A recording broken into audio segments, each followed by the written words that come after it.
All right, there we go, everybody. Hello, and welcome to Talk Speed Up. This is your first episode. I am one of your hosts, Ninja Underscore. We have started top a few times, but we're here. You know, gonna be scuff production, but we've got it sorted. Speed up, by the way. And I'm joined by my second host, Kbot, and then our two guests, Chara and Sendou. So I'm sure you know everyone, but you know, for novelty's sake, how about you guys go around and introduce yourself? Let's start. Let's get in order. Let's go, Kbot, Chara. Our fearless leader isn't going to introduce himself first. I mean, come on. What relevance do you have? I'm Ninja Underscore. You know, UK champion. You know, 4v4 Sundays vice champion. You know, commentator, podcast host. What can I say? Sundays vice yeah, that's the most prolific title. I'm sure no one else beats the title of 4v4 Sunday vice champion. Yeah, come on. Clearly no. All right, but yeah. I'm 4v4 Sundays vice champion. Yeah. I mean, there's like what 60 of those things at this point. There's ought to be plenty of vice champions. I think it was 40 that entered. All right, yeah. A lot is the point. My name is Kbot, everybody. You all know me as that tournament organizing person. I've been doing this for like 5 years or something. Some highlights include, of course, working on some of the various Nintendo Opens, working at LANs such as Smash and Splash and Genesis. And so it's been a good time. You also know me as a commentator. And the joke of Talk Speed Up is that he and I talk very fast, in case you didn't get it. I'm going to keep saying that. I'm probably going to say that for like the first 3 episodes, just to get the point across that like, haha, it's a funny joke. You're supposed to laugh. Anyway, that's about all I got. Chara, how about you send it away? Hi, I'm Chara. I play competitively, obviously. I'm a midline support player for Supernova, and I've been runner-up NA champion and Turf War. Yeah. Oh. All right, nice. Yeah. There we go. All right. Well, I guess I'm the last one. So, hey everyone, I'm Sendou, and I do a bit of everything. I'm a player. We have the UK champion Ninja in the house. Well, I'm the Nordic champion, so we have all the superstars. Yeah. All-star squad here. But no, I do a bit of everything. Was sponsored on the coast for a year, and been doing all sort of tournaments. Also been doing some tournaments of my own, like on the organizing side, and also I have a website, Sendou.inc, that I'm also like making, or I want to say. So yeah, sorted direction. Yeah, I mean, you also you can say that you're the EU Championships Group C champion. You know, if you want to extend it even further, you know, I can't unfortunately hold that title. I can say the Group C vice champion. I am the European Championship Group C vice champion right here. So there's another vice champion to add to the list of them. But you know, I think if we're all done with the introductions, then I'm just gonna go right into it. And well, do you want to give a background? Background? Hello and welcome to Talk Speed Up.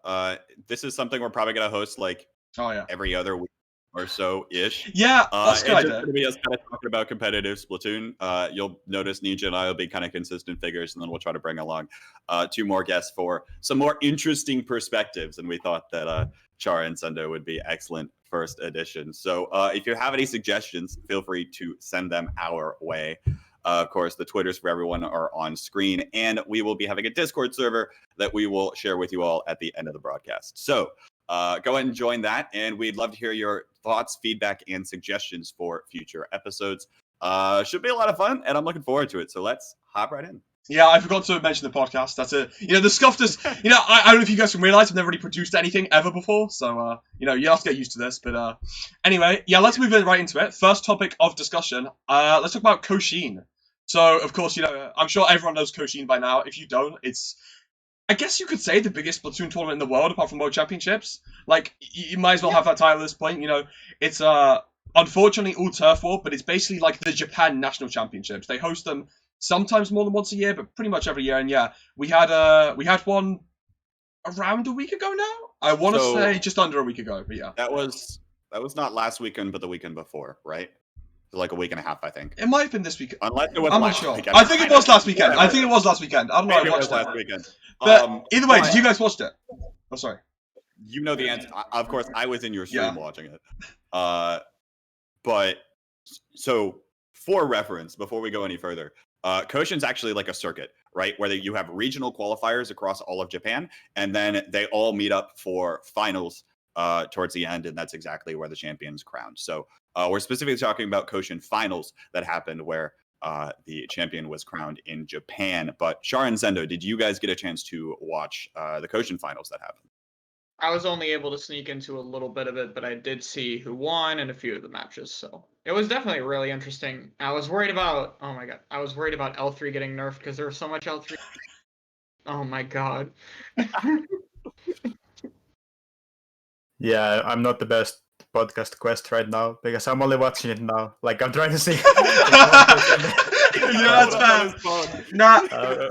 I have to admit I'm a bit bad spectator sometimes. So it's over the weekend and like I just wake up and I'm like, well, it's too early to watch any like Japanese Splatoon, so I just don't. But I don't know. It's always like it's more about the event. Like you see people like tweeting out like, "Oh my god, there's this many viewers and stuff." Like you can see like the interest is pretty next level there. And also was super nice to see they were able to organize it. Like it's not it wasn't a clear thing. Like for Europe, it's still like on the standby. Like if you didn't know, we were supposed to have European Championships already, like a couple months ago. It got cancelled, and we don't know what's gonna happen. So no idea what's going on there. But it's nice to see that they were able to organize this. I mean, I think to be fair, like the overall interest for something like this in Japan, or like if you look at Nintendo's priority list, Splatoon in Japan probably ranks a little higher than Splatoon in Europe, even like locally. Yeah. At least on the competitive scale. Just I'm thinking just a little touch. I don't know. I don't know what like slight indication of preference. I don't know. It's not like the national championship got like 100,000 viewers plus on Nico Nico, and I think there were another like 25,000 on viewing on YouTube. So it was definitely massive and is definitely massive over there in Japan. In case anyone was wondering about the game being dead. But to sum it all up for you all that happened to miss it, another was the team that actually ended up winning. They were nicknamed The Last Assassin, consisting of Pino, Baz, Lyre, and Retina. Mostly played compositions including Junior, God, I forgot the name of that weapon. Splatling Mini. That's Mini Splatling. That's the one. CDS, Ballpoint, and Soda Slosher. I know those are 5 weapons, but they were kind of alternating. And the runner-up was Shinjin Ranbo. I believe I probably butchered that. Roughly translates to something along the lines of the 4 gods dance in chaos, which is a little bit of like an idiom in Japan. Consisted of Gyang, Rasaku, and T. So that, I mean, was definitely interesting to watch. But what is, I think, more interesting in the bulk of like what I kind of want to talk about is the GG boys faltered. Which, if you've been following Japanese Splatoon lately, it's not exactly surprising.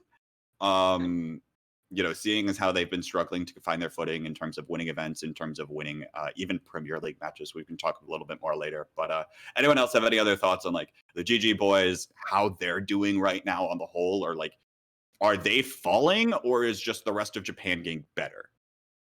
I mean, personally, if you look at things like Area Cup and the bigger Japanese tournaments and how the players on GG Boys do, I'd say even if you go back to the most recent World Champs, I wouldn't say that GG Boys at that point were the best team in Japan. At least for all modes. Maybe they were for Turf War, but I'd say for all modes, I don't think GG Boys are the strongest, Japanese team, or I was going to say strongest combination of 4 players, but I guess I could apply to every region. You could probably always find a stronger combination of 4 players. I mean, I think every time, like in Western, there's always like a team that everyone knows because they play some event in Western as we're watching, and then everyone thinks they're the strongest. And it was the same in Splatoon 1 as well, like say Memories or whatever. It was like the only team people knew, and after that was like Almost Kids or something, which was very like top 10 level team in Japan. But because they won one of our tournaments, people were thinking like this is like the golden standard of gameplay. It has to be. It's kind of like the same with GG Boys. Like for the longest time, like I don't even know like when they were considered to be the best 4. Like I don't know if there's really like so many teams in Japan. It's more like a pickup culture. But from what I can tell, like from their league, that GG Boys was winning a Turf War and then consistently losing all the other modes. So it seemed to be like they were really good at Turf War and maybe not so good at other modes. And here they also got best at Turf War. So I mean, I think that makes some sense when you look at the kind of, primary weapons when you look at the players. I'd say, looking away from, the XM Amici now Red Zone, if you look at Taiji, Dynamon, Atona, There's always been a big thing with ballers in Turf War. Also, like L3 Explosher. Taiji is a big L3 player. Dynamon's been playing Explosher like since it came out, pretty much. Some of the biggest Turf War weapons. I think Bucket Deco, even though it's not like the best Turf War weapon right now, it previously has been. It has baller, and again, baller in Turf War is really, really strong. So I think Turf War is definitely suited towards that composition. I don't think you can go into tower control with triple baller, L3 Bucket Deco, not Dynamo, Explosher, and just completely destroy everyone. Unless there's a completely different skill gap in teams. But I definitely say. Yeah, I definitely say the one thing the Premier League showed is that there were a lot of JP teams that were weaker on other modes. It's part of why Pixio did so good for the majority of the beginning part, is because Pixio practiced and was much better at other modes compared to other Japanese who tend to stomp on pretty much any other mode besides zones and turf. But I think GG Boys is definitely... They're still a really good team, but they've definitely primarily best at Turf War and struggle much more against other teams outside of those modes. But Turf War has always been the mode that you need to qualify for World Champs in Japan, so it's never really mattered. And I think at this point, other Japanese teams caught up so much at this point that GG Boys is now even losing in Turf War. So I definitely say they're being passed by other teams in Japan, even more than they were previously. Yeah, sure. And something I actually want to think about, I spoke a little bit about comps, but one thing that I loved about another, I think it was Ganbawumi on Twitter that posted some sort of translation. That it was the TLDR is another pretty much said. If you look at that comp, they played opposite. They had a player that was switching between ballpoint and CDS, but was mainly ballpoint.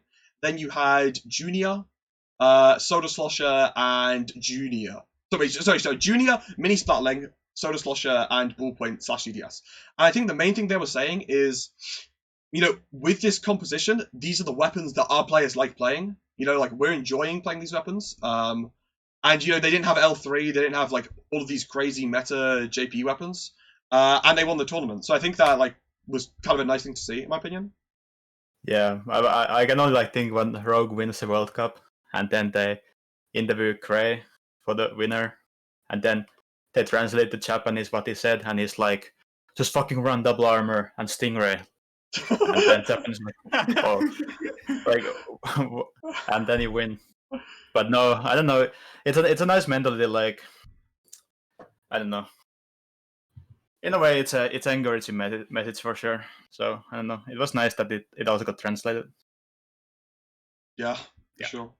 Definitely fun to see. Is there any other So, by the way, it was another that ends up winning the tournament that knocked the GG Boys out. So, and I think the overall takeaway, right, is that the GG Boys still aren't bad. At this point, the thing that I think is the largest takeaway is it's time to communicate the fact that the GG Boys are no longer the strongest team in Japan. And that kind of goes period, end of sentence. Also, Ninja, as I look over at my other monitor, you are buffering and dropping frames like mad. Is your net all right over there, buddy? I think my computer might be having a moment. Just give me a second to... Okay, I'm going to cancel what I was doing. Okay. Let me explain that. All right, a bit of a tangent. What I was trying to do is I was going to bring up on my other screen and have it so that we were watching a small clip of the YouTube. I wanted to just mention the double arrow spray. It was just something to look at. But when I had YouTube playing and this playing and that playing, my computer's not the strongest in the world. I think I'm gonna leave that for now because I don't want to explode and lose every frame in the world. So, but yeah, exploding.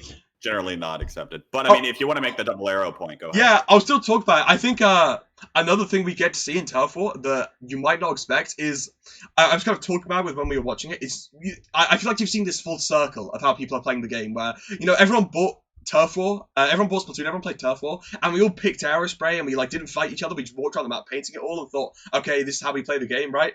And then eventually we decided, no, this isn't the best way to play the game, we should just play weapons that can fight each other. Well, not on every map, but on Snapper Canal Turf War, one of the teams picked double Aerospray RG. They both got 0 KA, both the Aerosprays, and they won the game by just walking around, painting, ignoring people, ballering to get out of situations. And I think that's a very interesting way to play the game, and it's very strong in Turf War in Japan. It's something that I think a lot of the Western scene might not expect how Turf War's played, but if you look at how it is, people are just ignoring each other and walking around the map painting a lot of the time. It's pretty interesting. I think something else that wasn't mentioned is part of why Gold Arrow is better now is because the light baller buff now being used, which hasn't been in Koshian before, I'm pretty sure, besides now. And baller is primarily used to just stall and stay alive. So having a much more mobile baller that's harder to kill makes it a lot more valuable to run something like Arrow Spray over something like L3. Yeah, makes sense. Did you guys have anything else you wanted to talk about with Koshin, or just to? The only other comment that I would have is we talked a little bit about the Premier League, which was kind of like our glimpse into what does high-level Japanese Splatoon look like. And it is returning. I'm going to plug, because I might as well plug. The Premier League returns this coming Monday, actually. English broadcast brought to you by Endgame TV, of course. You can find more information. It'll be on the Endgame TV OpenRec, so that's openrec.tv/user/Endgame TV. But you'll definitely be able to find more information on the Endgame TV Twitter page when the organization tweets about it. So be on the lookout for that. The current standings, I had the current standings pulled up.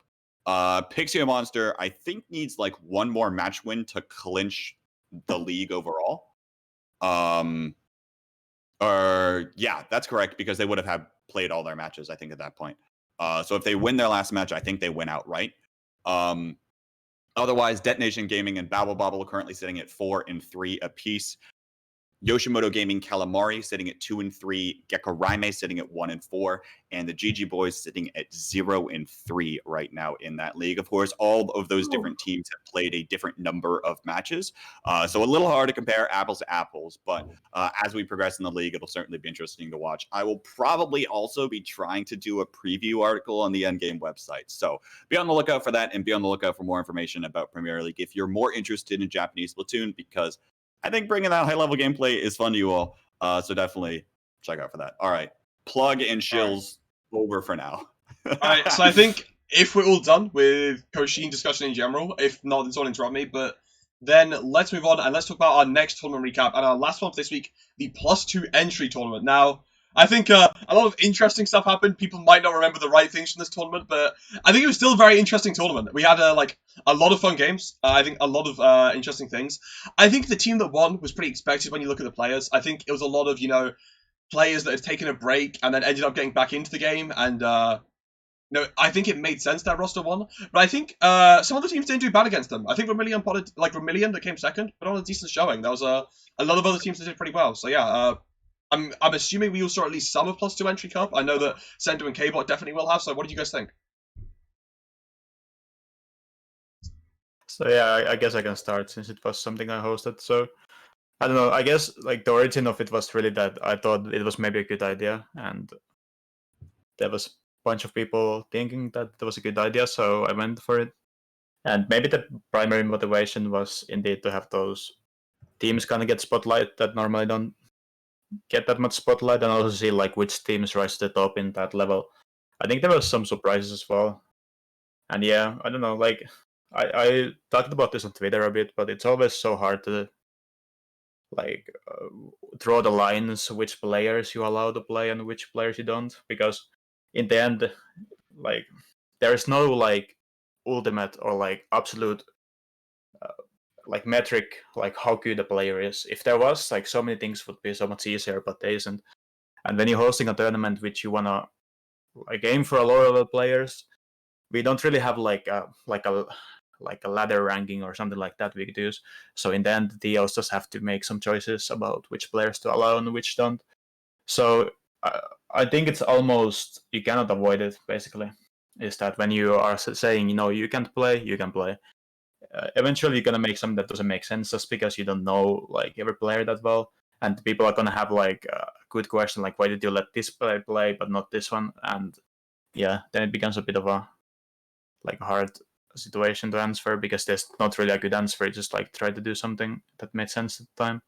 And for me, it was mostly that if I wasn't sure, I would rather let them play than the opposite. I only told really a few players that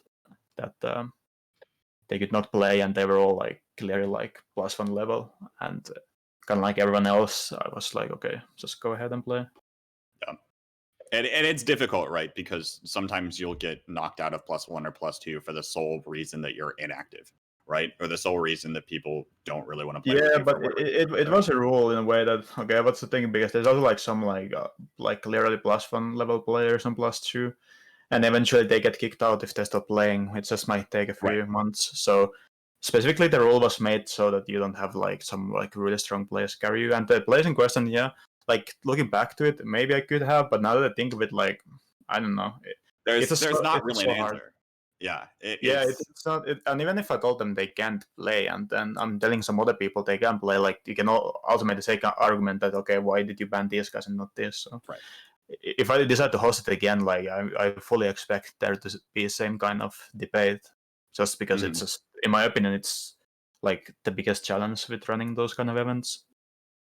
I think it's inevitable to happen every time, honestly, because I think in these systems there will always be players that could deserve the server on skill and not be in the server.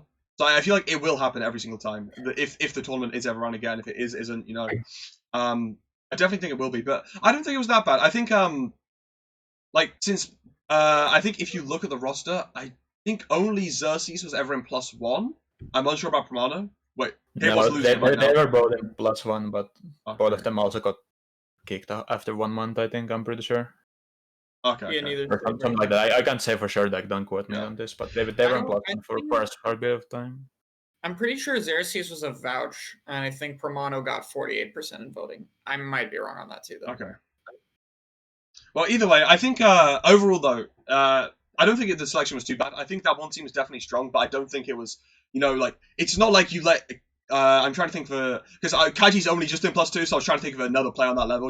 It's not like you let something like that level play. I think it was a pretty nice tournament, but I don't know. I wanted to ask you guys, like, were there any standout players or teams for you that, like, you think looked really good? Because again, we get the spotlight on the players and the teams we don't see so often. Apart from the winning team, like, what players or teams did like really stood out for you guys? It doesn't have to be like a top 3 team, anything like that came in the tournament, but yeah, just for anyone. I have it pretty unspecific, but I do remember in the losers finals match, one of the T-Techs, I forget which team it was on, was doing really, really good. I completely forgot the player, but I feel there like was one of the player between the bronze match. I mean, not the bronze match, on the losers finals match. I remember Chad was talking about them too. But potentially we're doing Kura from Romillion, because Kura from Romillion was doing really well. yeah, that's them. They seem to do really, really well. Yeah, I mean, the standout for me was, I think, Romillion of any other team. Romillion's, for me, always been one of those teams, like, okay, I know you're good, and I know you're, like, almost there, right? And obviously, being a North American TO, I'm kind of like, all right, well, they're European, so I know them even less. But, like, they never made, like, an exclamation mark to me. I think, like, this tournament was able to kind of like support their case a little bit more, right? So even if they don't end up winning, and even if they don't immediately end up in +2, I think it's a good like start for them to start building up their repertoire and being like, hey, this is what we did. We got second place in this tournament, and that's no small feat, right? It's not like you can just randomly get into second place in this tournament. Because even though, like, sure, you're not considering that there are strong players, there's all players that are like just on the cusp of being almost there. There's so many teams that are just on the cusp of being there, in that +2 worthy level. And I think Romillion was the one for me that like really kind of stood out, because it's like, yeah, all right, now I can respect you just a little bit more, because now I know you a little bit more. Now you have like your signature medal, right? So that's kind of what it was for me. And going off of some of the points you were making earlier, even if like you don't win this tournament, it's still kind of about giving exposure to that group of people that just doesn't get a lot of exposure, which is what I think is really fantastic. And I can talk more about that probably on a future episode. But yeah, I mean, I think overall the tournament was very well done. I think there's a lot of standout people, and I hope people really enjoyed this tournament. At least for those of you that actually ended up playing it, even despite the fact that, maybe there are some people allowed or not allowed, or, but that line is always going to be so gray and wavy that it's like, whatever, that's a nice poster. That's good. Yeah. I for one really enjoyed watching it. I like there were a good amount of teams. I think there were like 55 teams or something signed up. It looked really interesting. I think it's a great opportunity for teams and players to prove themselves. I really enjoyed watching it. I really hope there's another one ran. It was good. I think you missed the real story. The real story is that if you look at the top 3 teams, you might think it's a French-only tournament. Yeah. So that's kind of like honestly, like people meme about France, but this region is there's so much like good players and good up and coming players as well from France. Like it's kind of it's really impressive in my opinion. Like they have a lot of players, but also like a lot of good players. Like not only like we know Rogue is strong, of course, Astral is strong, but there's also So Yeah. some like up and coming teams from the region. here's maybe like the final discussion question that I kind of want to pitch on like that note. You mentioned, all these three teams are French teams and European teams. So either, or like, I want a combination of A, where is North America? Or, and the answer could be, I'll provide an answer. You can either support or deny this answer. North America inherently is getting more attention because everyone just knows each other a little bit more. So they're maybe already in +2 or already considered +2 worthy. Whereas, say something like the French scene is largely independent of the traditional Western scene that we talk about. Not to say that they're not allowed to come into our tournaments. They just have their own kind of support system over there, and they tend to go for their own weeklies and their own leagues. So, where are the North American teams? Are they already in +2, or are they not at that level yet? All right, I think potentially my argument is that this might just be a take that just annoys people, but I've always felt in Splatoon that there can always be an argument at the top of the game of EU versus NA. You have like FT Win and Rogue are always close. You have like maybe that you go a bit low down. You have like Sayonara, you have Freeze, you have all these teams that, like can be pretty close, and you can make arguments for NA and EU at that level. I feel like once you go below that top level to that high to mid level, that sort of what previously might have been Colo, what previously might have been +2. I've played a lot. I played a fair amount of Colo when it was a thing. I play my fair amount of +2 pickup scrims, and I do feel like at that level, EU as a region is stronger. That might people can call that bias, but I do genuinely just think from results, from this tournament, from other results, I think you normally see in tournament placements, you see like the top maybe like 5-8 teams are a mix of EU and NA, maybe more NA than EU. But I think as soon as you get below that, it's just EU for a long time before you start seeing NA teams, I think.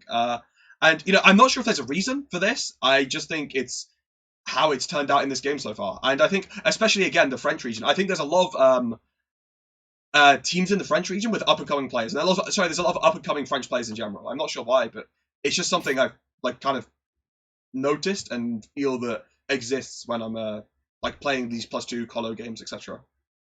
Yeah, overall, I kind of have to agree with it. I've done a good share of +2 pickups more recently, and I do agree that the majority of the time, EU does feel like the stronger overall region outside of top level. Like, I think once you get to high level, the idea that EU high level players are generally better than NA high level players, I think is like a pretty fair overall statement. I'm not sure how one-sided it is, but yeah, I definitely like my experience like correlates with yours. Yeah, I would say I'd agree with that. Sorry, NA. Sorry. Turning on your own region, Chara. How could you do I'm this? sorry. It's what I'm seeing. NA gotta try harder. Grind more.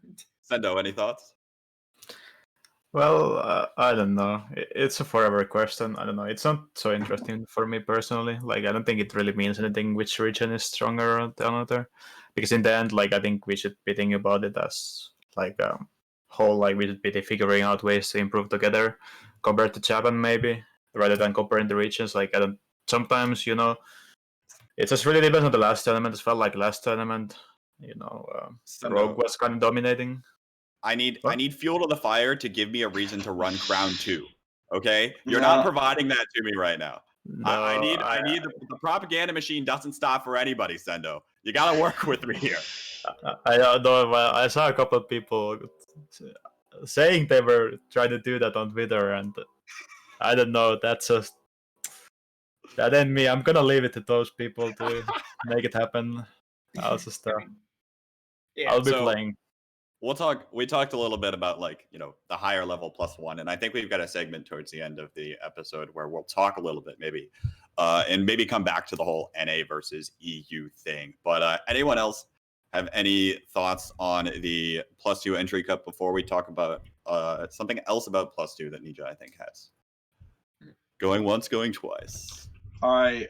Hold a Ninja. If so I'm not quite sure how this segment's going to turn out, because I'm not sure if this segment will or won't work in kind of this kind of format. So we're going to try it, and if it ends up not working, we skip it, we spend 2 minutes on it, then so be it, we'll go next. But I want to have a look at just kind of, the title's misleading, I only have so much space in the topic box, but kind of a look at the upcoming +2 players, like the new suggestions, the maybe the same for +1, kind of just a look at, maybe upcoming players in general, and I don't know. I don't know if it's going to work. I don't know if it won't. I see Kbot losing it, and I always think I'm doing something wrong or something's exploding, or I don't know if he's reading chat or laughing at chat. I genuinely never know.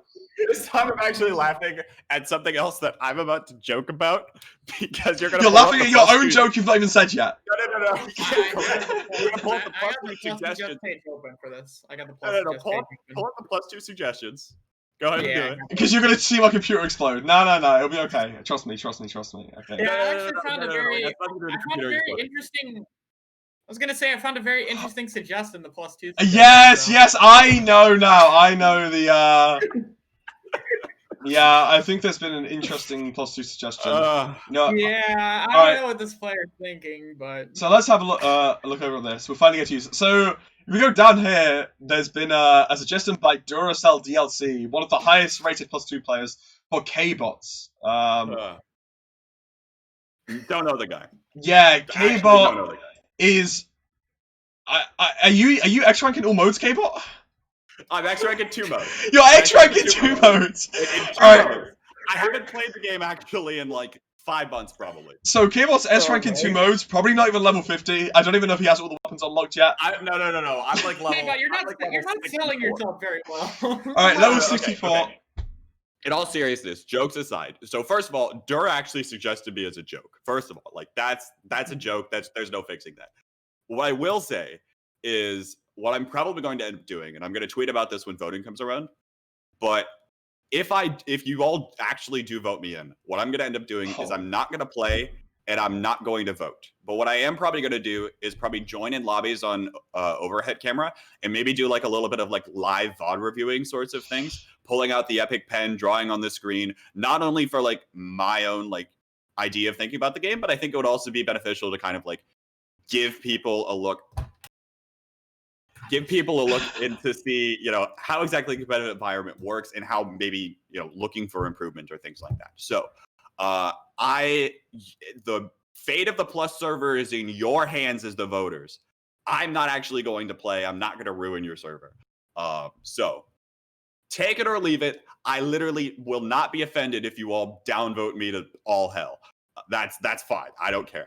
But if I do get in, that's what I'll end up doing. So. Honestly, I think this reminds me of when I made Rob suggest me with the bio being something like, I promise I'm not going to play or anything at all. I just want to see the drama and get in +1 without playing the game. I think this would be funny. And I got like 14% or something like that. Like I think 4%.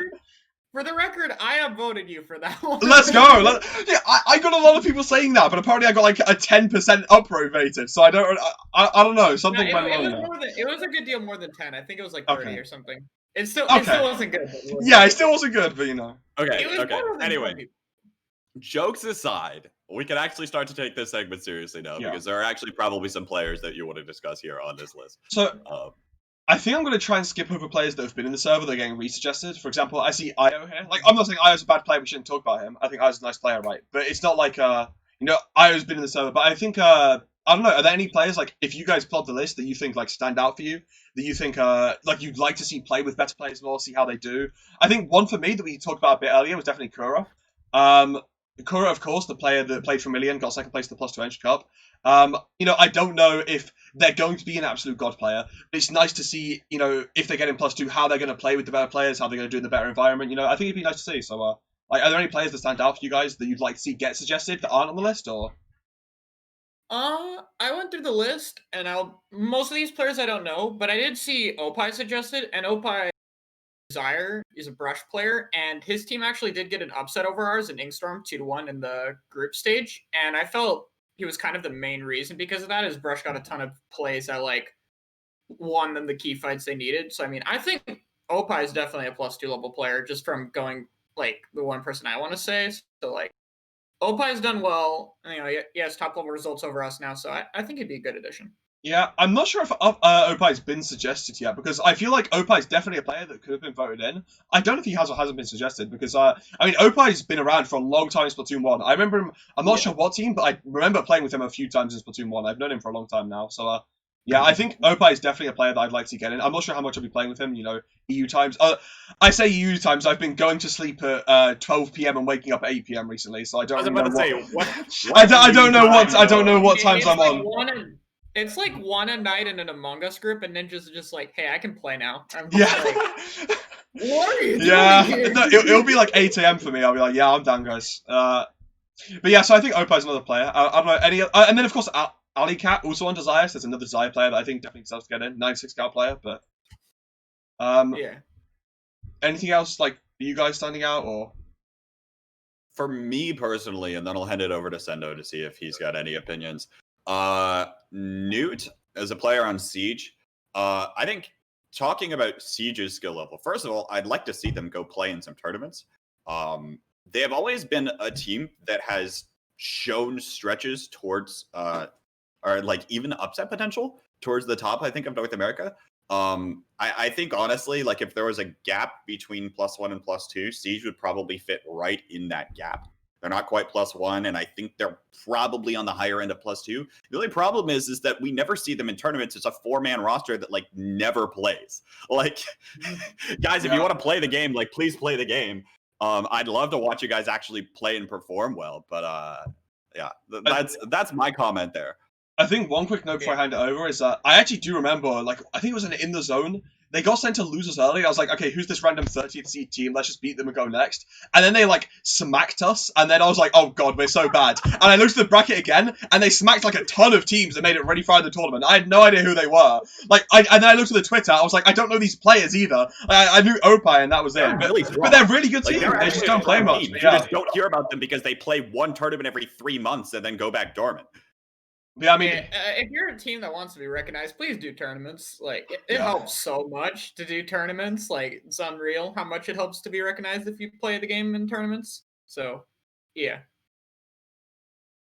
Yeah, I mean, Sendou, any comments, my friend? I don't know. There was another kind of like segment. I was kind of like, I don't gonna have anything to say about it. Yes. Here we have it. I don't have anything to say about this. Say anything. As a matter of fact, like, I can say a more general comment. Like, I think, like, I recognize looking at through these names. If you're saying like I recognize, like I kind of maybe have an idea what they play. I'd say like I recognize Oppai, Solaris, but that's pretty much it. Like I don't really necessarily like play that much against these players and know them, so it would be kind of like wrong to say like this deserves and this player doesn't. I think in a way you can make like a good argument for just about every player that's at least going to be active and gonna like try to use the server. Like that's the main thing. That if you just join it to chill and I don't know, for a status, then it's not so useful for anyone. But if you're joining and you're at least like trying to make use of it, then often that leads to the best results. Yeah, I mean, the Plus servers have always been about trying to provide a resource, right, to the higher level players just for a grounds for improvement. They've never really been intentionally about, like, you must be this tall to enter the ride, Like, it has been more about that resource providing. So I guess, or I guess Chara and Ninja, if you have any other comments kind of along that line. And then I want one more question to end off this segment directed primarily towards Sendou. I'll go real fast, just like very, very quickly onto Re and Solaris. I think it's Solaris' second month being suggested, so I would like to, I think it's a player that I'd like to see given a chance again, but it's been their second month. They didn't make it last month, so we'll be unsure. Re, I think will probably make it in. Everyone knows Re. Re's really good. Does champion, I think at least 3 times now, so yeah, very strong player. I just think has never been suggested and had a massive break. But yeah, that's all I have to say. Is really quick. Yeah. Did you say I'm saying Chara? Or... Any other players, Chara, or like any other comments? Not really. I don't have anything much to add. So, Sendou, my question to you is, and I'm sure this has been said a million times, but one more time while we have you here, how, if I am a +1 or +2 player, how should I vote? And should I vote neutral? Like, is that an option for some players? Like, if I don't know them, I'm like, I really don't care. Might I actually consider the 0 option of abstain? So you can't vote neutral on like singular player. What you can do is not vote at all, but then you're voting neutral on everyone. So if you go like down the list, but you don't actually like click on a rating for a player, and then you hit submit. It doesn't let you submit the votes, yeah.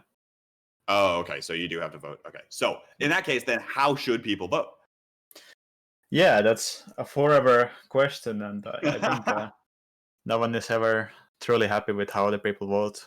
I guess that's kind of like the whole point of it, is that in the end you make your own rules. Like if you want to downvote everyone, then that's what you should do, and if you want to upvote everyone, that's what you should do.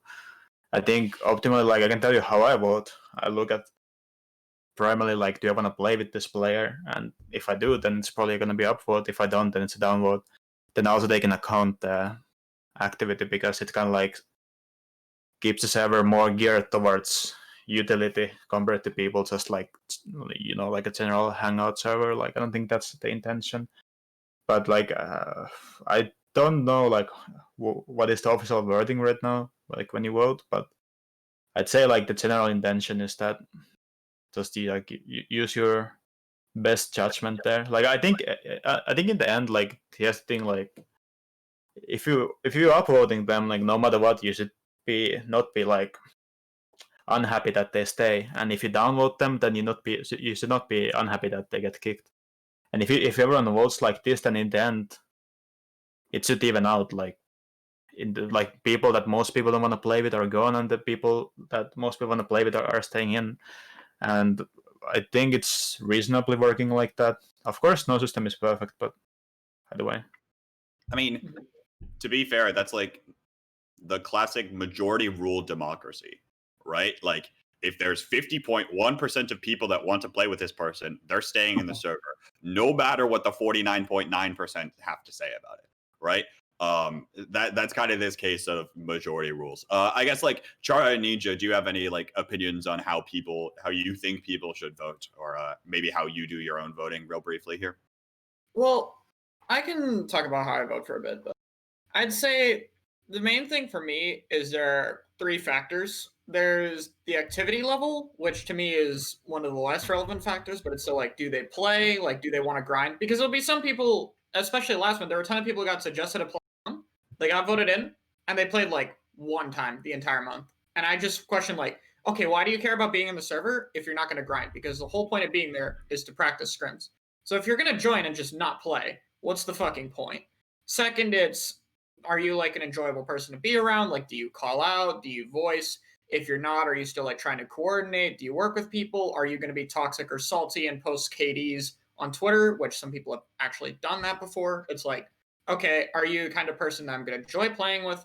And then it's, of course, do I think you're good enough for the server? And then just the skill level for what is +1 level. I hate that term, but it's like the skill level for what is required for +1 is never consistent at all.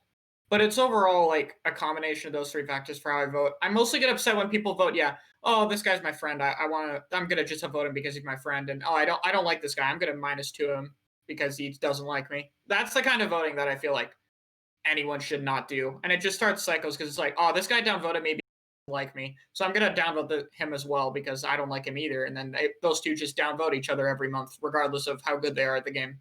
It's just annoying. But I think if people vote like based on like if you want to play with them and if you think they're good enough, then the voting would be a lot better. But not everyone's going to vote well, and it's never really going to be perfect.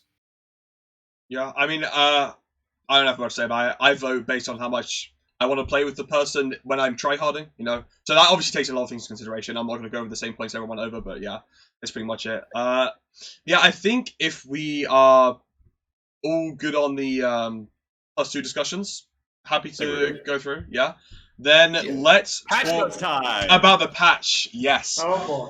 Patch 5.3.0. You know, this is the part where I get to sit back in my chair. Maybe I'll like kick my feet up here for a moment. X rank in 2 modes though. I don't know. Maybe you can talk about the meta on the 2 modes that you X rank in. You might have like some good insight into those. I don't know. but Absolutely obliterated, I tell you. either way, yeah, patch notes. So I guess the first like easy thing to say. Do you guys enjoy the patch? What do you think so far? Well, like, do you think it's a positive, negative patch? Just basic kind of thoughts to start off. Mhm.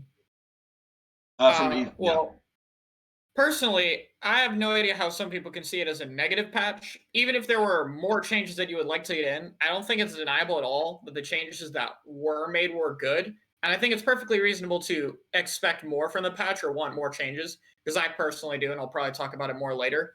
But I think as a whole, the changes that were made were all really good changes. So I think overall I'm happy with the patch, especially like how it dealt with the nerfs was done really, really well. Like we all knew Rel CDS Bamboo was going to get nerfed. Like those weapons had to be nerfed. And then the way they went around nerfing them was really good. So I enjoyed the patch personally. I think it was pretty good. Yeah, I mean, I'd agree. I think I like that they're not just completely murdering weapons. Like straight outright.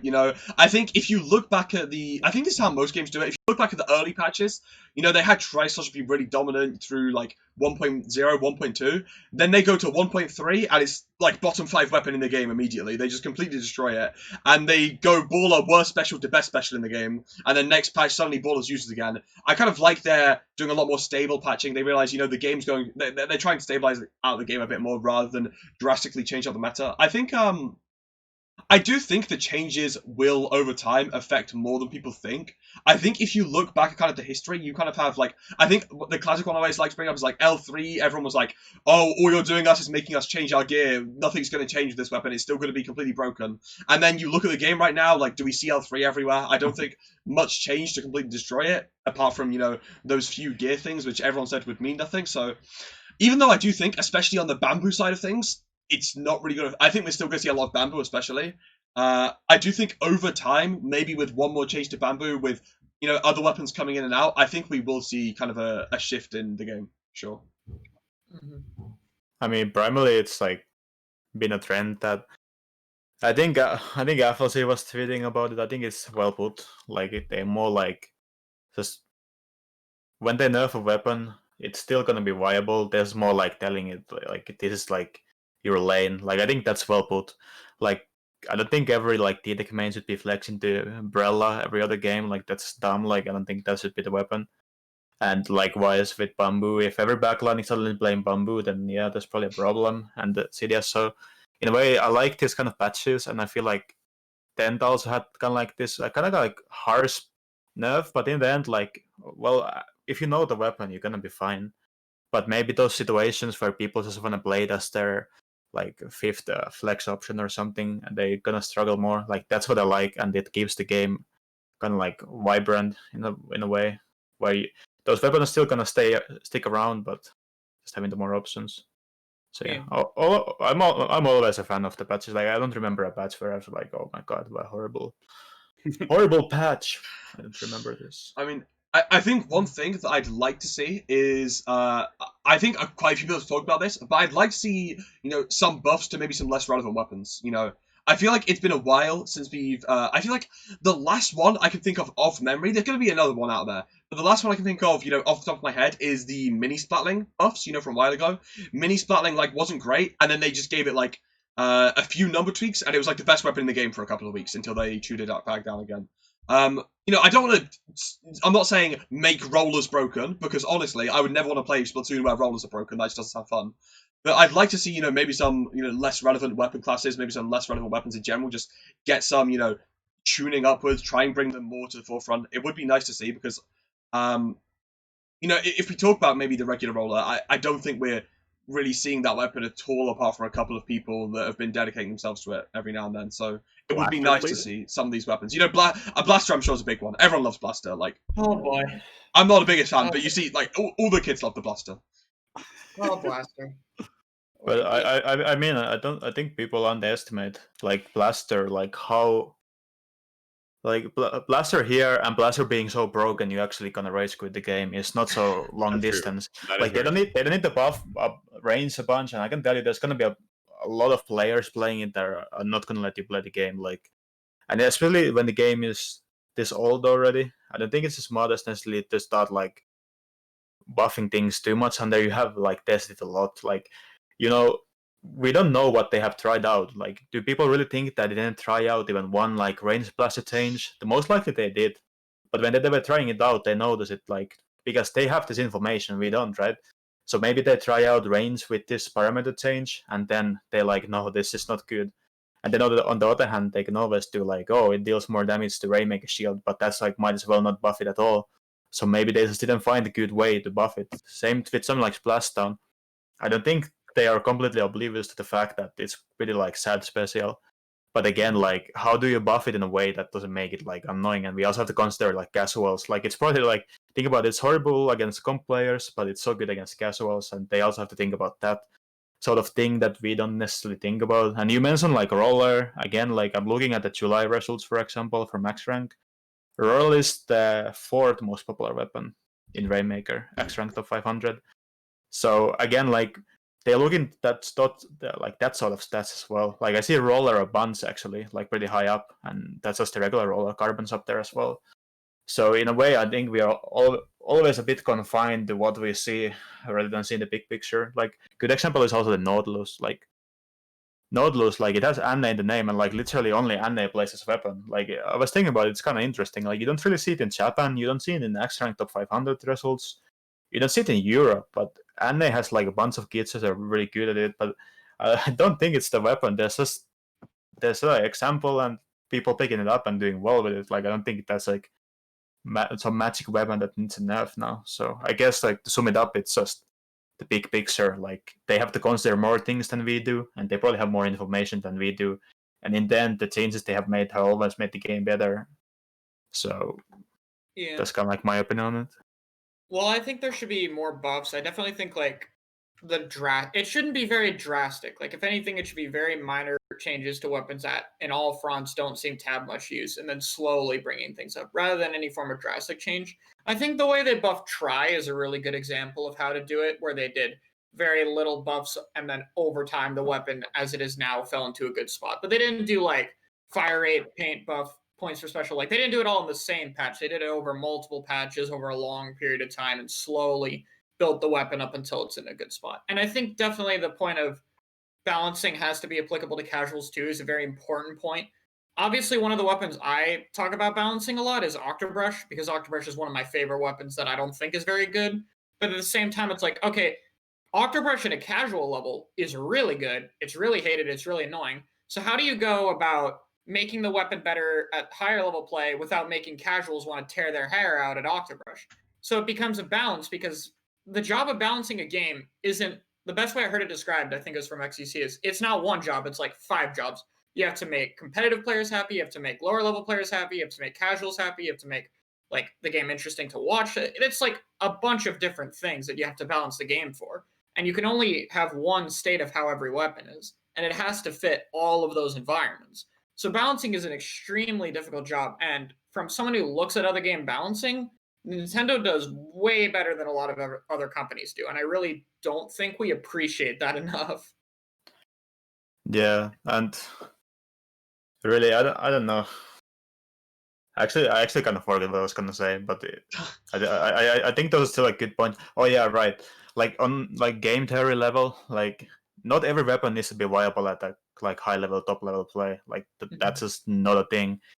And some weapons really have a good like reason to be in the game without me being able to pick it up and play it against Scream at the top level play. Like, that doesn't need to be the ultimate goal, that every weapon is in perfect balance at high level play. Like, think about something like Sploosh 7. Like, this is so popular in there for like, not Sploosh 7 but Sploosh Splashdown. So basically unviable at like high level play. Like, no reason ever to play it when you can just pick up Sploosh 7.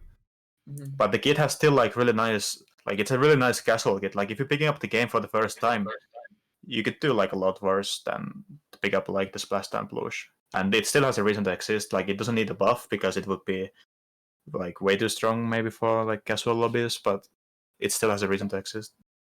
All right. Oh wow, that was an interesting voice that I just made. Before we completely end off the patch, I think we're at a good point in terms of like talking about the patch itself. I want to go around the horn though, real quick. Is Ink Armor too powerful, or or is it just right? I want to start with Sendo. I don't know. Is ink armor It, OP? Does it need a nerf? well, I don't know. Like, people have been complaining about the specials in the first game. I don't think it's such a big deal personally. Like, people are always gonna be annoyed at whatever beats them. It literally doesn't matter what they do. There's still gonna be a special you complain about. I really don't believe there's a state of the game where suddenly you're happy with all the specials. So might as well pick your poison. Like, I don't know. Like, tell me, like, which special would you rather die to? Like, I don't think any of them is gonna be a fun experience. Like, I've been talking about this as well. Like, yeah, like, if they think of a nice way to nerf it, then go for it, I guess. Like, I don't think it's a big deal, but if they don't, then again, I'd say it this way, like, do I think top level players are playing optimally against ink armor? Like, no, not even close. So what does that mean about, like, mid level players or low level players? Like, they're probably not even, like, doing anything, changing, like, their play style when they play against ink armor. And most of the, like, the arguments are pretty, like, simplistic in a way, like, very, like, overly simplifying it. Like, people tend to explain it in a way where they have, like, no option, like, there's nothing they can do. But generally, like, I wouldn't, like, base your own mindset about, like, waiting for Nintendo to nerf something. Rather, you should think about what you can do. Like, you cannot, like, force Nintendo to change anything about the game, but you can force yourself to play better, and you can force yourself to use your brain more and, like, how to play around the specials. And when you focus on things you can do instead of things you can't do, I can promise you can have a much better mindset already, like, about the specials. So yeah, I'd say if it gets nerfed, it's fine. If it doesn't get nerfed, that's fine too. Like, I don't mind either way. I think like a minor nerf would be fine. I think if they were to go about nerfing it, like I don't think it 100% needs it. I think it would be fine if it did. I think a solid way to do it is just a really low duration nerf. And the reason I think that's a good way to change it is because you can mitigate it with running special power up really easily. So I think if they were to nerf it, that's a really easy way to do it where it's like, you can just run 2 subs of special power up. It'll be the same as pre-patch while without doing nothing to it. I think armor for the most part is fine. Like, it's a special that helps fights happen more often. There's plenty of other specials like Bomb Rush and Rain and missiles that counter it pretty well. And it's still a very coordination-based special, which is good for a game that tries to play around team play, that the special encourages teams to fight together. So I think the special has a lot going for it positively, and I think it doesn't really need a change. I wouldn't be opposed to it either, but I think it's definitely like a very well-designed special, contrary to popular belief. I would say more.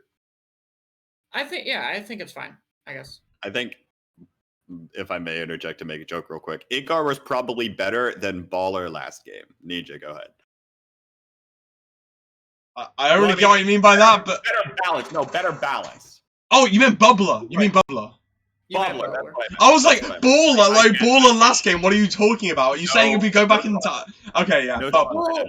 Bubbler was ridiculous. Let's not even go into that rabbit hole of how ridiculous bubbler was. Like, I don't want to And you even share it start. amongst all the 4 players of your team. Yeah, good. Okay, if I can interject on that, I don't think it's fair to compare those because Splat 1, yeah, it had more extreme specials, but it also had way lower respawn time because of QR. So the punishment of like dying to a Kraken is like you come back in like 5 seconds. If you die to a special in this game, you come back in like 10.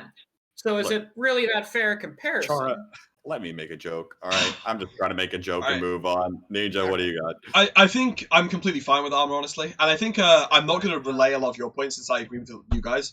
But I think one thing I will add from FLC, based on, I think he was talking about sub-weapon balance, but I think it links in special weapon balance. You can't really let every sub and special be at the same level, because I think kits are one way you balance weapons, right? I think one good way to look at it is, I think if you let Tetras have Splashdown, and Splashdown was an insane special, I think Tetras was suddenly be some really, really insane weapon if it had a special, right?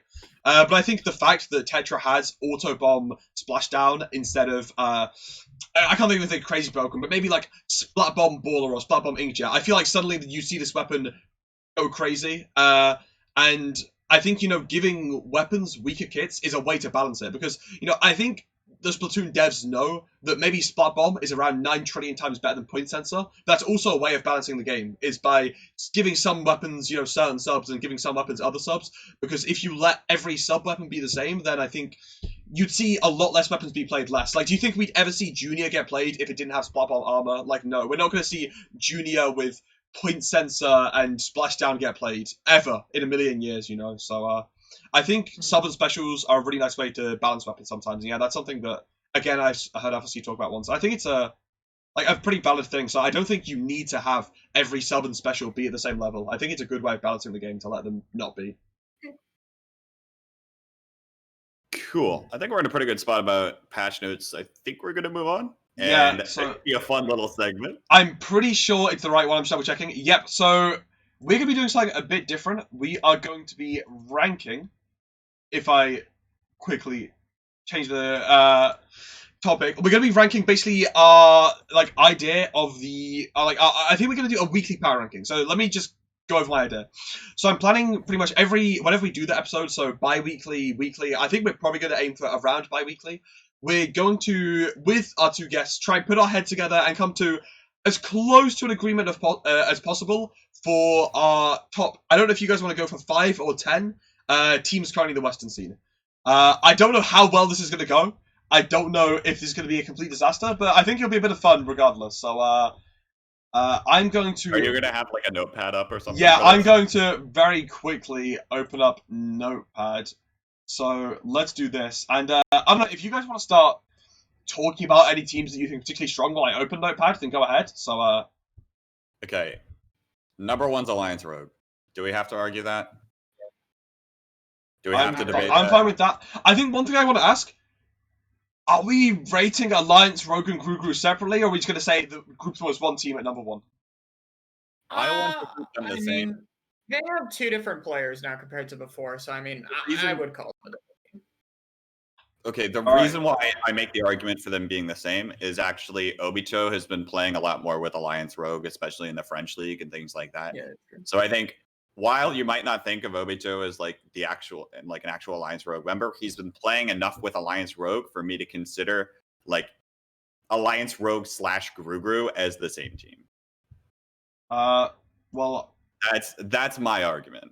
honestly, I'm down to rank them together. I think you'd get into some weird arguments ranking. Okay, guys, who wins out of these teams sharing 2 players? I don't think you'd really be able to. Yeah, Like, if you clone Kibber and Gray, you know. Undisputed the best team, so I Sendou, mean, it doesn't really matter either way. Interjections. Not really. Sendou, thoughts? Yeah, that's an interesting thing. Like when we're rating teams in this community, what does it mean? Because if you think about Rogue's official roster, then that would be with Alexei and I believe Alexei beat a Cray Giver, but they have barely played with this roster. So what are we supposed to rate? Are we rating it with Hypno? But that's kind of like he's not like they didn't call it Rogue.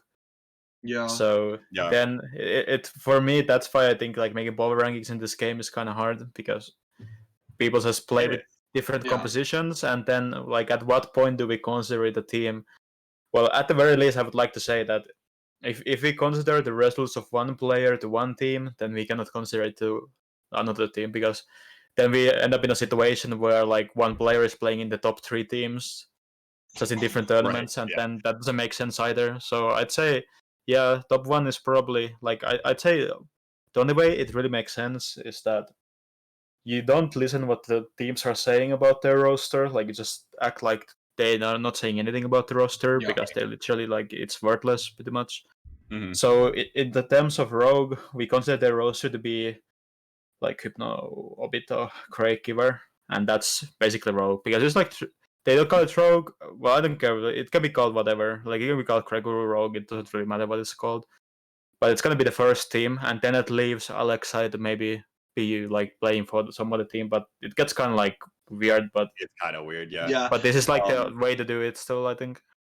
So, and on that note of what Sendou was just saying, when I was like shooting at my arms, welcome to the life of being a tournament organizer, everybody. We have to make delineations of however this pickup is going to do today. And heck if I know what's going to end up happening in this tournament, but I get flamed if I don't get it right. So, sorry, guys, it's difficult. Honestly, I will say power rankings are probably not the most sensible or easy or sensible thing to do in No, they're Splatoon. not, but they're fun. But they're fun, and yeah. they're- Honestly, it's the fun thing that I want to Clickbait, be. that's Yeah, the point. it's the fun clickbait thing to do to rank some teams. You know, post on Twitter, get some free clout. So we'll. I think moving Okay. on, we definitely agree. Number 1, AR Guru. Number 2, FD Win. It's pretty easy Yeah. to rank I it would like say that. I'd say like maybe if you talk about pre-sale roster changes, they could be arguable, but not.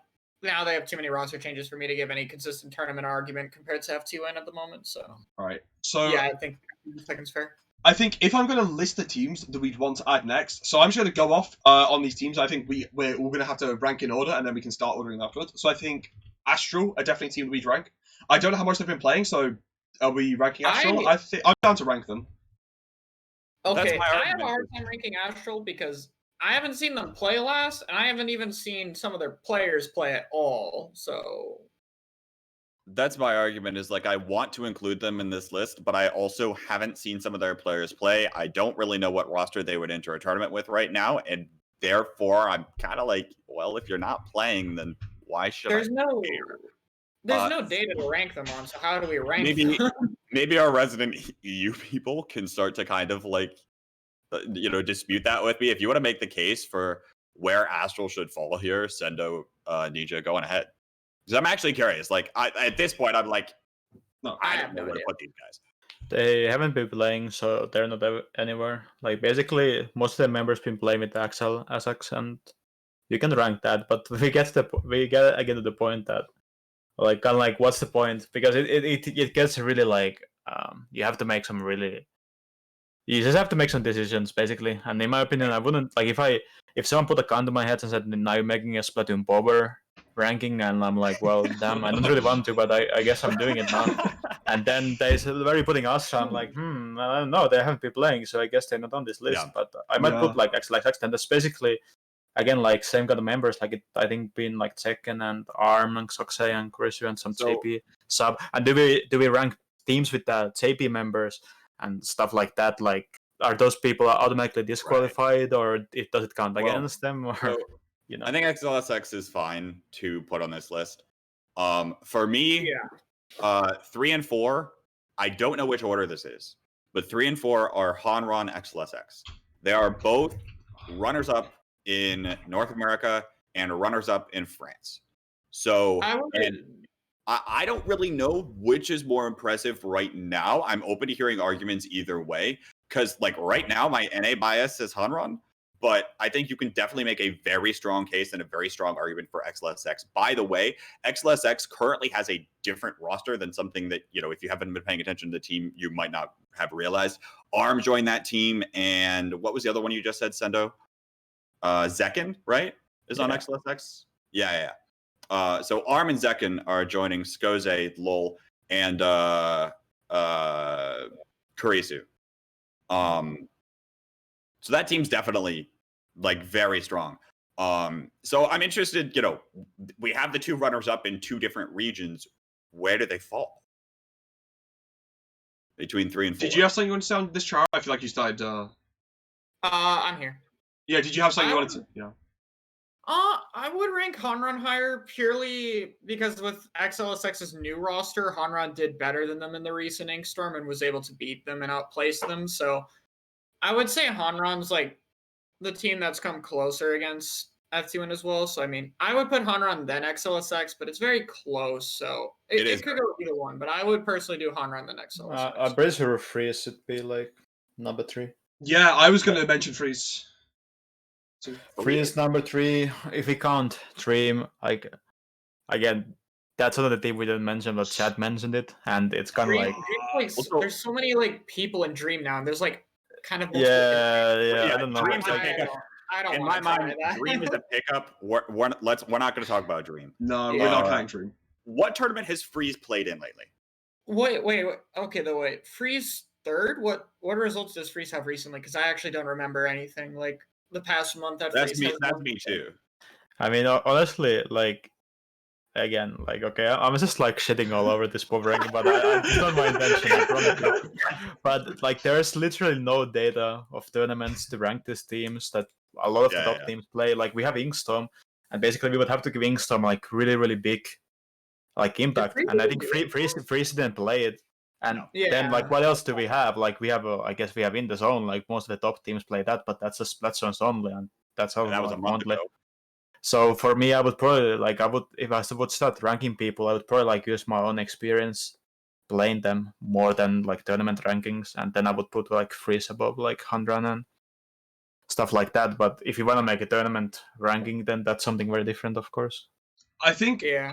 looking at It's it, easier to rank by regions because it's more players playing against each other. So it's I just- know that.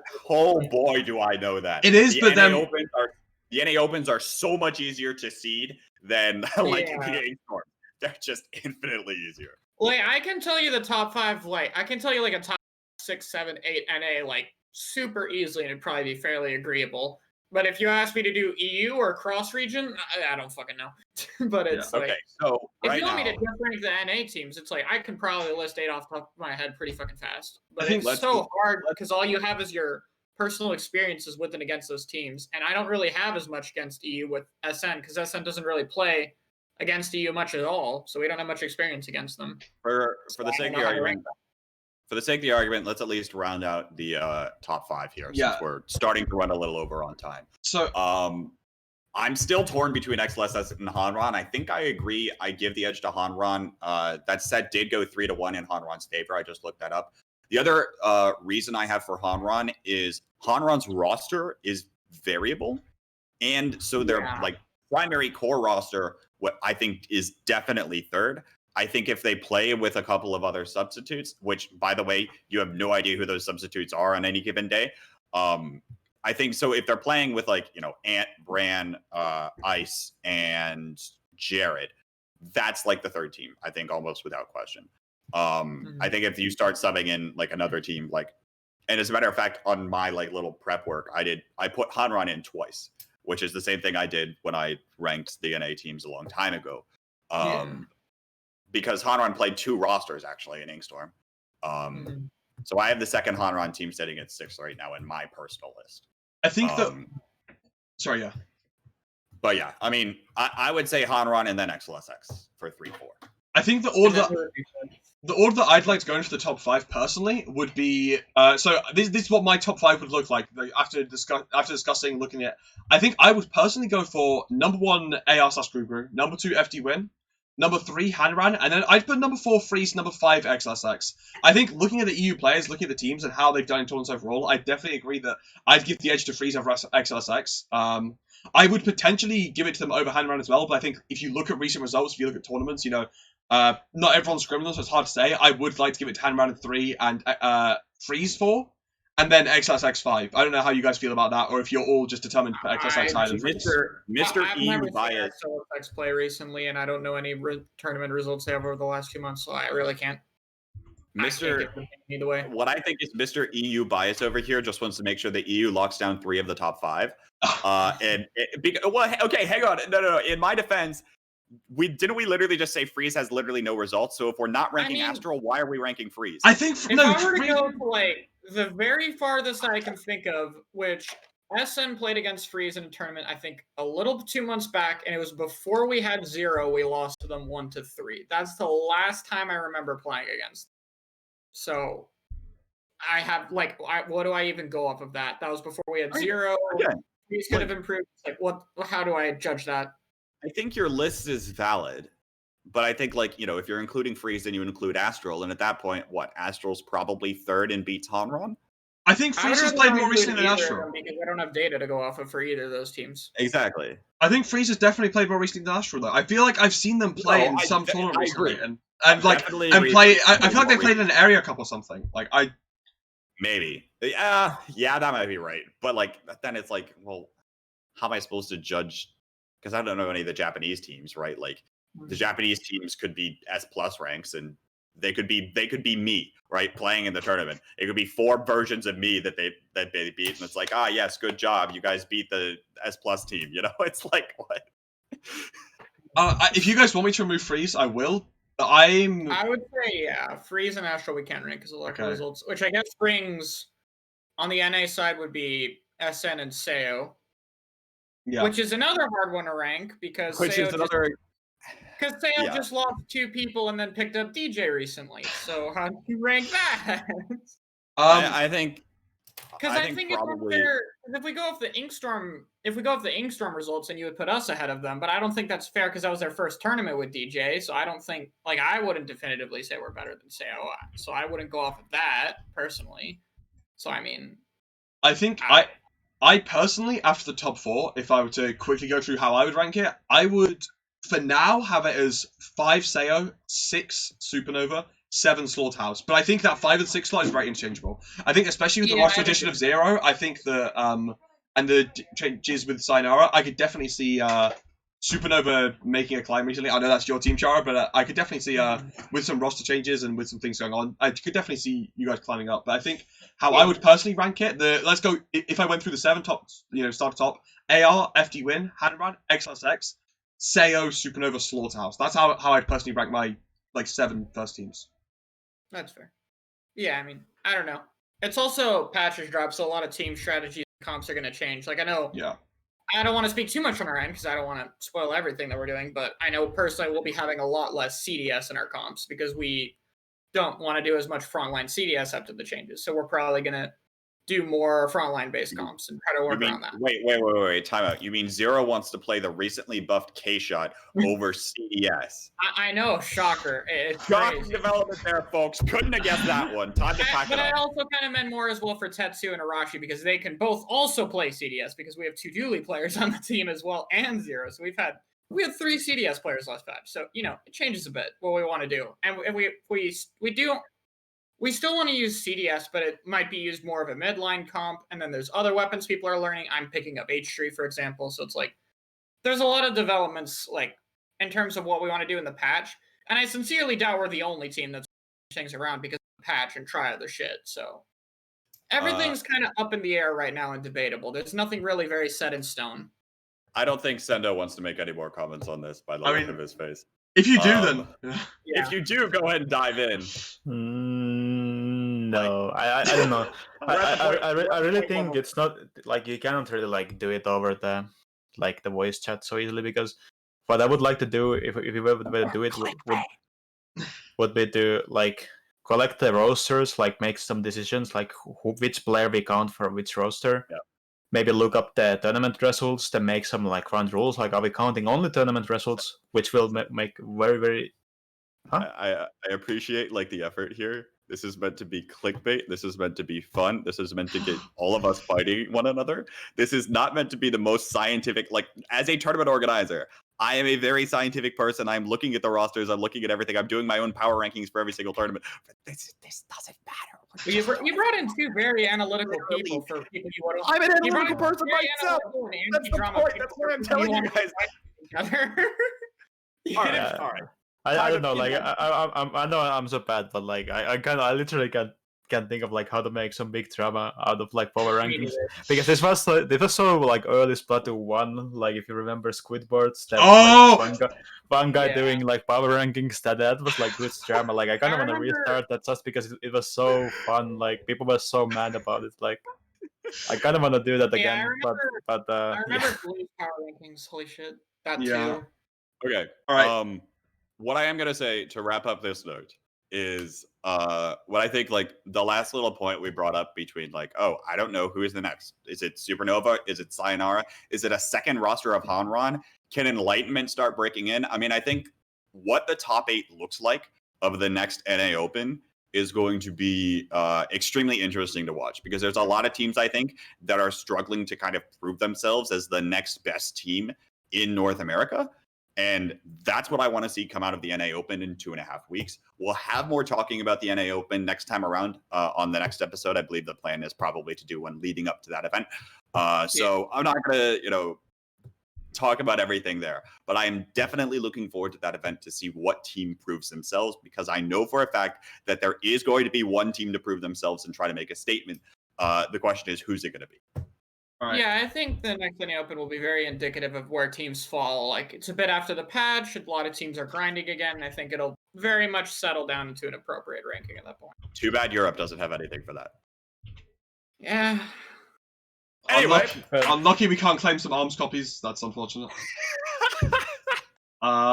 That's right. That's my arms. My arms copy. If FT1 wins again, just ask them to send you.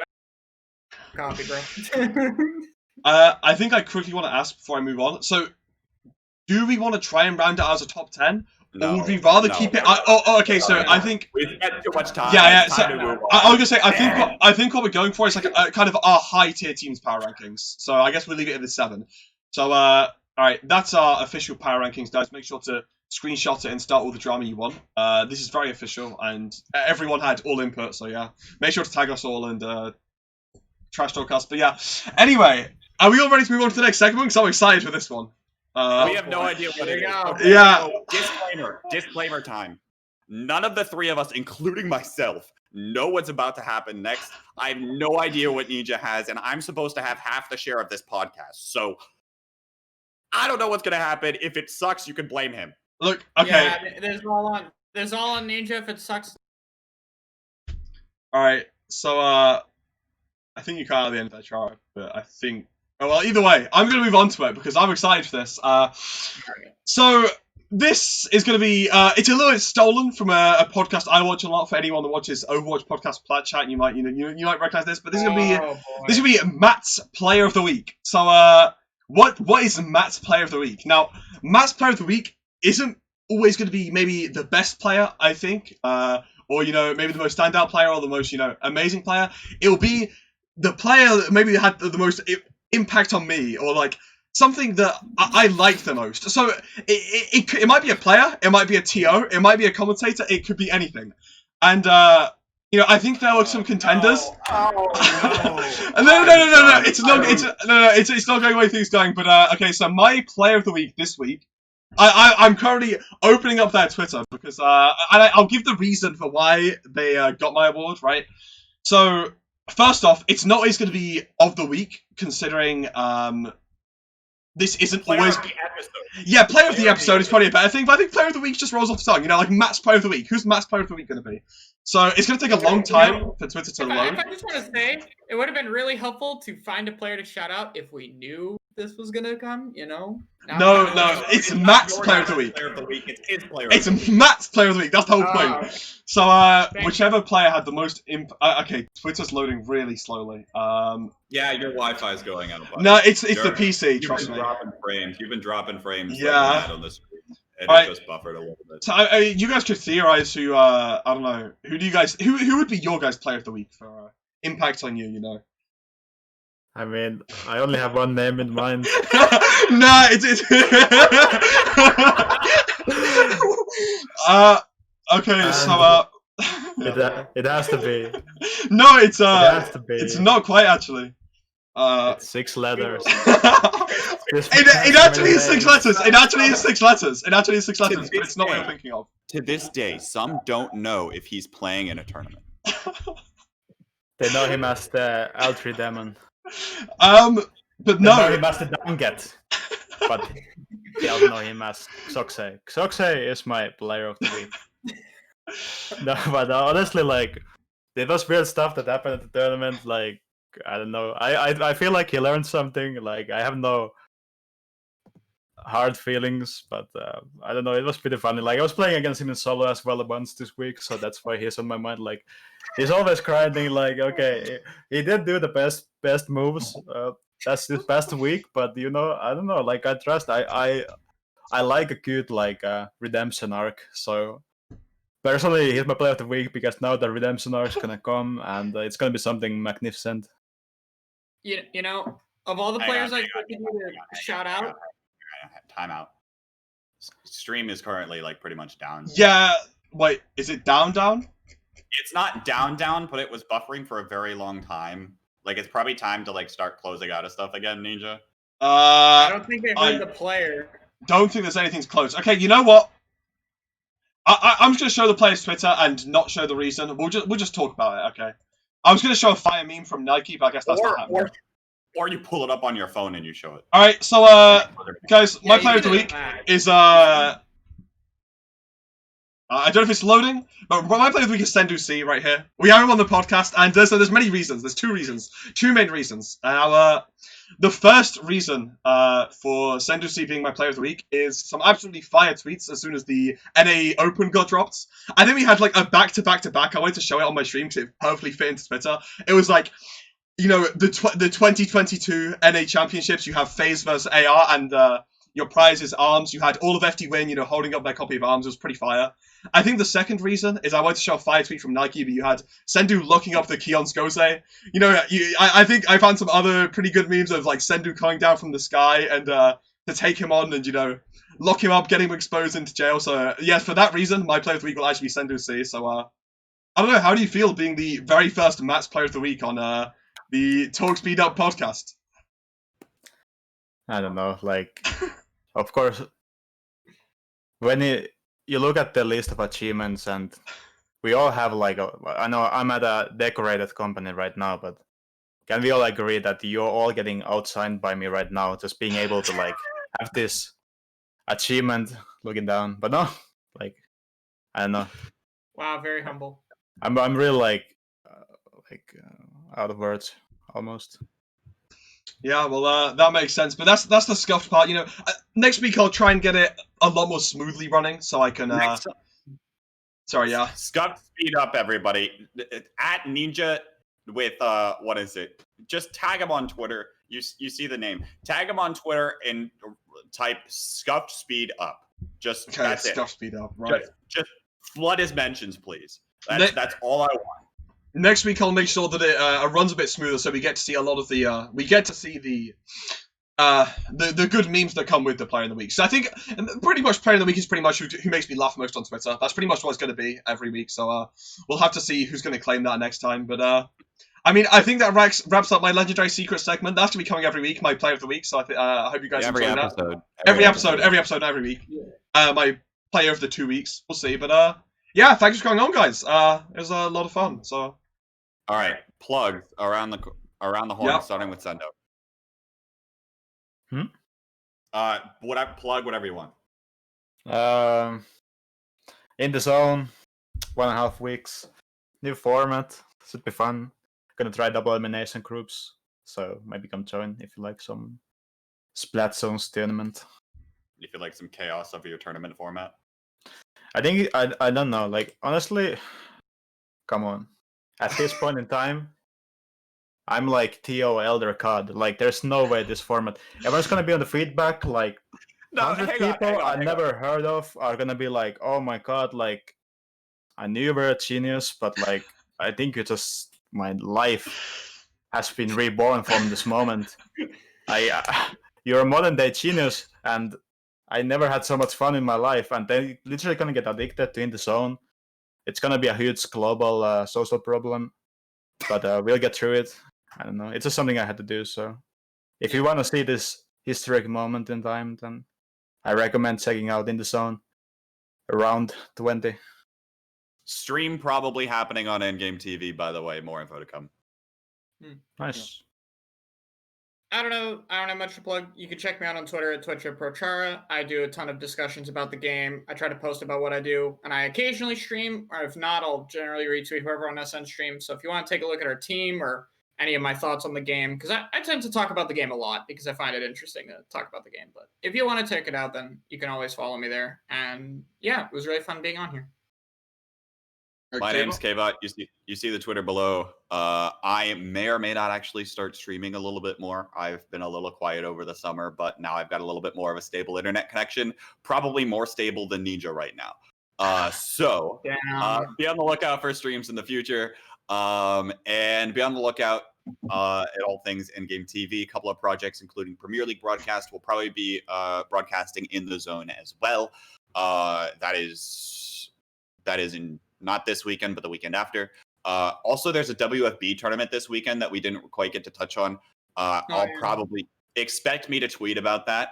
So if you're interested in staying up to date on how Western teams are doing in Japan, Open Japan tournaments, that'll be on my Twitter. And I think that's about it that I've got for now. Yeah, I mean, this entire podcast is pretty much just a plug for me. I put it on my own channel for a reason, you know. I'm just kind of using it to gain free clout, so that's what it is. But apart from that, I mean, me and Kbot earlier have made the Discord server ready to open, so I'm just going to spam the link a few times in chat. You'll see that pretty early. And and you'll see it on the ending screen. So feel free to join that. It's open to anybody. So we've got our little secret channels, but I think that was really fun. So thanks for coming on, guys. Again, much appreciated. Oh, God, And they're invading. we'll see you again in like a couple of weeks. Anything else before I wrap off and turn it off? I think that's Nope. all. Thank you so much. All right. All right. Thanks for watching then, guys. Thanks for coming on. All right, see ya.